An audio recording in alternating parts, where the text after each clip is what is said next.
بسم الله والصلاة والسلام على رسول الله. أهلا بيكم في حلقة جديدة من كورس الأوبن شيفت. والمرتين اللي فاتوا اتكلمنا عن الاستورج وبدأنا دخلنا في الاستورج وعرفنا ايه هو البي في والبي في سي والاستورج كلاس وازاي نعمل دايناميك بروفيجننج للبي في بتاعنا والاستورج اللي احنا هنحتاجها أو هنحتاج نعملها اتاتش للديبلويمنت أو للأبليكيشن بتاعنا. النهاردة هنتكلم عن حاجة مهمة وهي الفرق بين الستيتلس ابلكيشن والستيتفول ابلكيشن، وده فرق مهم جدا بين انواع الابلكيشنز، ولازم وانت بتديزاين الابلكيشن بتاعك عشان تبقى عارف الريكويرمنتس بتاعته تكون فاهم الفرق بين الستيتلس والستيتفول ابلكيشن. يعني ايه ستاتلس ابلكيشن؟ يعني هو ابلكيشن مش بيروح يعمل ستور للداتا بتاعه اليوزر جوه البوت او جوه الابلكيشن نفسه، فما بيكونش فارق معاه اليوزر هيأكسس انهي بوت او هيأكسس انهي نود من النودز بتاعه الابلكيشن. فما بيكونش فارق معاه اليوزر هيأكسس انهي نود او انهي بود من البودز بتوع الابلكيشن، لان هو في الاخر اليوزر هيلاقي نفس الداتا في اي بود من البودز دي، واي بود يقدر يسيرف الفانكشن بتاعة الابليكيشن. مثال على الابليكيشنز اللي بتشتغل stateless applications زي الويب سيرفرز او الفرونت اند ابليكيشن، واللي بيعمل represent للستاتلس ابلكيشن في الاوبن شيفت عندنا هي deployments والreplica sets، يعتبروا هم الكور اوبجكتس اللي بيمثلوا عندنا الستاتلس ابلكيشن. طيب، حاجه مهمه جدا بقى ليها علاقه بالاستورج، ان احنا الاستورج عندنا في الستاتلس ابلكيشن بتكون شيرد. يعني في الديبلويمنت انت لما بتروح تكريت بي في سي وتعمل لها اتاتش از فوليوم للابلكيشن او للديبلويمنت بتاعتك، بتكون شيرد ستورج، وبيكون عندك كل البودز اللي موجودة في الديبلويمنت دي ليها اكسس على البي في سي دي. وعشان كده يفضل في الستاتلس ابلكيشنز ان انت بتخلي الكليم مود او الاكسس مود بتاعك بيكون ريد رايت ميني او ريد اونلي ميني. طيب، تعالى نتكلم بقى عن الستاتفول ابلكيشن. وايه هو الستاتفول ابلكيشن؟ الستاتفول ابلكيشن هو ابلكيشن بيبتدي يستور اليوزر داتا جوه البوت او جوه الابلكيشن، ويبتدي يتراك اليوزر سيشن عشان يبقى اليوزر قادر ينتراكت مع الداتا بتاعته وقادر يمنتين الداتا بتاعته. فبيكون في الستاتفول ابلكيشن بيكون محتاجين دايما ان اليوزر السيشن بتاعته تبقى متوجهة لبود واحد، مش لأي نود من النودز بتاعت البود. وموضوع اللود بالانسنج اللي كانت السيرفيسز العادية بتعمله ده محتاجين نلغيه، ودايما محتاجين ان احنا نوجه اليوزر للبود اللي هو ابتدى شغل فيه. examples بقى على الستاتفول ابلكيشنز. الستاتفول ابلكيشنز هتلاقي منها الداتابيز. انا ببقى عايز دايما ارايت على ماستر واحد، وبعد كده بيكون في سليفز بقى في internally جوه الابلكيشن بيريبليكيتوا مع بعض. فعندنا الداتابيز زي الماي سيكوال او المونجو دي بي، او لو احنا عندنا ابلكيشن فيه مسج كيو، او عندنا ابلكيشن زي الكافكا، فكل دي ابلكيشنز بتحتاج ان هي تبقى شغاله as a stateful applications. طيب، احنا عندنا بقى في الاوبن شيفت عندنا كومبوننت او عندنا اوبجكت مهم اسمه الستيتفول سيت، هو اللي بيكون مسؤول ان هو يبروفايد لينا الستيتفول ابلكيشنز، وهو اسمه الستيتفول سيت. طيب، تعالى مع بعض نشوف ايه هي الستيتفول سيت. الستيتفول سيت من الاخر هي شبه الديبلويمنت، بس بتقدم لنا حل ان احنا يكون عندنا دايما ايدنتيتي ثابته للبودز بتاعتنا، وعندنا نيم ثابت للبودز بتاعتنا قادرين ننادي عليها بيه. وكمان بتقدم لنا ستيبل ستورج، بتكون عندنا ستورج ثابته مش بتكون shared across all boards. تعالى كده نشوف ازاي بتقدم لنا stable network ويونيك network identifier. فأولا كل بود عندنا بيكون ليه اسم ثابت، مش زي البودز اللي كنا بنكريتها مع الديبلويمنت بنلاقي كل بود ليه اسم محطوط راندوم. لا، هنا كل بود بيكون ليه اسم ثابت واخد اندكس ثابت. ولما بنكريت الستيتفول سيت بتروح تكريت ليبل. الليبل ده بيكون هدفه ان هو يكريت اسم ثابت للبوت بتاعنا. وعلشان نقدر ننادي على البوت الاول كنا بنستخدم السيرفيس هي كانت الكوميونيكيشن بوينت، هي اللي متوصله على الاند بوينتس او على البود نتورك، وكانت بتنادي على البودز او هي اللي بتفورورد الترافيك للبودز. دلوقتي بنستخدم نوع، لو رجعت لحلقة السيرفيسز هتلاقي كنا اتكلمنا عن نوع اسمه الهيدلس سيرفيس. والهيدلس سيرفيس دي كل اللي احنا بنعمله فيها ان احنا بنقول له ان الكلاستر اي بي بيكون محطوط بنون، عشان بتقلاو ان يبقى في دي ان اس نيم ثابت مرتبط بكل بود، والدي ان اس نيم ده بيكون عبارة عن البود نيم والسيرفيس نيم وبعدها النيم سبيس وبعد كده اس في سي وبعد كده الكلاستر نيم. طيب الستيتفول سيت ازاي بتدينا ستيبل ستورج؟ احنا بيكون عندنا لكل بوت البي في سي الخاصة بيه، ما بيكونش فيه شيرد بي في سيز بين البودز وبعض، فبيكون لكل بود عندنا مرتبط بيه بي في سي خاصة بيه. واحنا لو رحنا عملنا ديليت لبود من البودز بنلاقي ان البي في سي ما بيتعملهاش ديليت، عشان البي في سي دي ممكن نحتاج الداتا اللي فيها، والداتا اللي فيها داتا مهمة. طيب الستيتفول سيت وهي بتكريت البودز بالترتيب وبأوردر ثابت، وكمان بتديهم اندكس. يعني ايه بالترتيب؟ يعني هي بتروح تكريت اول بود وتديله اندكس 0 وتاني بود وتالت بود وهكذا. طيب لو في بود في النص ما كانش ريدي وما كانش شغال، البودز اللي بعده هتتعطل ومش هتقوم. طيب الاندكس ده بيكون على اساس ايه؟ الاندكس ده ان الريبليكا سيت بتدي البودز نيمينج وبتدي له اندكس في الاخر بيبتدي من 0 لحد ان ماينس 1 او عدد البودز اللي احنا طالبينه ماينس 1. يعني لو احنا طالبين 3 بودز المفروض تبتدي من 0 لحد 2. طيب نفس الترتيب ده بيحصل في حالة الديليتنج أو حالة الترمينيشن. لو احنا عايزين نديليت بود فهنلاقي البود بيتعمل لها ديليت من الآخر للأول.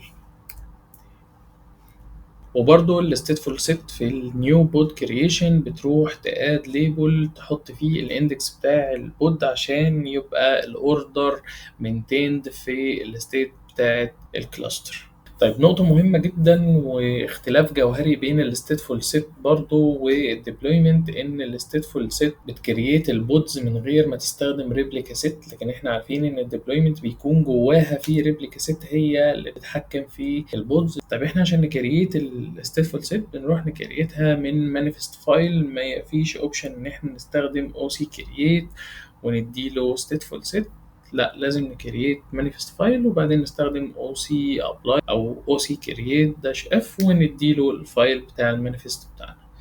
طيب تعالى كده نجو سريعا ثرو الديفينيشن فايل بتاع الستيتفول سيت بيكون شكله ازاي. احنا عندنا الاي بي اي فيرجن بتكون اي بي اي فيرجن اللي هي ابس فيرجن 1، وعندنا الكايند هنا stateful set. عندنا هنا النيم والسلكتورز والليبلز زيه زي الديبلويمنت، لكن عندنا حاجة مهمة هنا هي الفوليوم كليم تمبلت، عشان يكون عندنا لكل بوت البي في سي بتاعته، فلازم نحط تمبلت للبي في سي اللي احنا محتاجينها او اللي احنا عايزين يتعمل لها كرييشن مع الستيتفول سيت بتاعتنا. وحاجة تانية مهمة لازم يكون عندنا هيدلس سيرفيس تكون قادرة تهندل الستيتفول ابلكيشن. طيب تعالى ناخد ديمو سريع مع بعض. انا عملت كرييشن لبروجكت جديد وتعالى وعملت فيه ديبلويمنت. تعالى نقول له او سي جيت ديبلويمنت، فعندنا deployment فيها بود واحد. تعالى نقول له او سي بود. احنا عايزين نشوف الاول الستيتلس، عشان كده قلنا نشوف deployment تكون stateless. فتعالى نشوف الفوليومز والبي في سيز المرتبط بيها. فتعالى نقول له او سي set volumes ل deployment اللي اسمها stateless تيست. فهيقول لنا عندنا الستيتلس ليست في بي في سي اسمها ستيتلس كليم مرتبطة بيها از فوليوم اسمه ستيتلس فوليوم، تمام، وماونتد في ماونت سلاش تيست. طب تعالى نشوف البي في سي دي. تعالى نقول له او سي جيت بي في سي. فعندنا بي في سي واحدة مرتبطة بالديبلويمنت بتاعنا. طيب تعالى كده نسكيل الديبلويمنت بتاعتنا دي ونزود عدد البودز اللي فيها ونشوف هل البي في سي هيتغير عدده ولا هيحصل ايه. فتعالى نقول له او سي سكيل لديبلويمنت اللي اسمها تيتلس تيست، نقول له ريبليكاز ونخليها 3. تعالى نقول له او سي جيت بودز، عندنا البودز قامت وبقت ريدي. طب تعالى نقول له او سي جيت بي في سي، سوري بي في سي. فاحنا عندنا نفس الكليم مرتبط بنفس الديبلويمنت، حتى لو قلنا له او سي سيت فوليوم عشان نشوف الفوليوم اللي متوصل على الديبلويمنت دي هيفضل هي الديبلويمنت واصل عليها فوليوم واحد. ممكن انت برضو وانت شغال عملي لو عايز تست تستخدم الاو سي ريموت شيل وتدخل جوه كل بود، وفي الماونت بوينت دي تبتدي تكريت فايل مثلا فروم بود 1 وتطلع منه وتدخل في البود التاني وتشوف هل انت قادر تاكسس الفايل ده ولا لا. فده مثال عملي تقدر تجربه بنفسك عشان تخلي ايدك تمشي برضو شوية. طيب تعالى كده نبص مع بعض على الستيتفul set اللي عندنا. تعالى نقول له cat stateful set، واحنا الفايل اللي انا عامله هنا حاطط فيه السيرفيس اللي هتكون headless service، وكمان في نفس الوقت وهنا اهو لو واخدين بالنا الكلاستر بي نون، وكمان هنعمل stateful set. وهنا بس للتسهيل عشان اللاب بتاعنا فهنستخدم nginx ونسميها ويب. وهنا الفوليوم كليم، وهنا كمان انا استخدمت الديفولت ستورج كلاس اللي موجود عندنا في الكلاستر بتاعنا. وتعالى كده نقول له oc apply -f للstateful set.yaml. طيب وتعالى نقول له oc get بودز، هنلاقي عندنا البودز بيتعمل لها كرييشن. احنا كان الريبليكاز عندنا هنا 3 ريبليكاز، يعني احنا محتاجين 3 بودز. فاتكريت الاول، لو هتلاقي فيه حتى كمان الفرق اهو، اول بود اتكريت ويب 0 واخد اندكس 0، وبعدين ويب 1 واخد اندكس 1، والمفروض هياخد وقت ويكريت البود التالت اللي هو ويب 2. يبقى زي ما احنا قلنا كده الكرييشن بيحصل بأوردر، وكل بود بيستنى البود اللي قبله عشان يتعمل له كرييشن، ولو في بود ستاك في النص البود اللي بعده مش هيتعمل له كرييشن. طيب تعالى كده بقى نبص نقول له oc get pvc، هنلاقي عندنا هنا في pvc موجود مربوط بكل بود من البودز بتاعتنا. يبقى احنا عندنا كده جوه الستيتفول سيت كل بود بيبقى له البي في سي الخاصة ليه. مثلا لو جينا قلنا له oc describe البود ده، هنلاقي عندنا هنا ان في كليم نيم اهي اللي اسمها ويب 0 مرتبطة بالبود بتاعنا اللي هو اسمه ويب 0. طب تعالى كده نقلل عدد البودز الموجودة عندنا في الستيتفul set دي ونشوف ايه اللي هيحصل. فتعالى نقول له oc scale الستيتفul set بتاعتنا اللي اسمها ويب، نقول له عدد الريبليكاز خليهم 1، فكده شلنا 2 من البودز. وتعالى نقول له oc get بودز، هنلاقي عندنا البود 0 بس هو اللي موجود، و1 و2 اتشالوا. تعالى بقى نقول له oc get pvc، هنلاقي عندنا هنا البي في سيز لسه موجودة، بي في سي 1 وبي في سي 2 لسه موجودين عشان الداتا اللي فيهم دي داتا مهمة بالنسبة لليوزر وما ينفعش تروح تتمسح، لازم اليوزر يروح يعمل ديليت مانوالي بإيده. طيب تعالى نغير عدد الريبليكاز تاني ونزود بس نخليها 2 ونشوف هل البود الجديد اللي هيجي هيكون بالترتيب ولا لا. فتعالى نقول له oc get بودز، فالبود الجديد اللي هيجي عندنا او اللي بيتعمل له كرييشن المفروض هو ويب 1. تعالى بقى نقول ويب 1 ده OC describe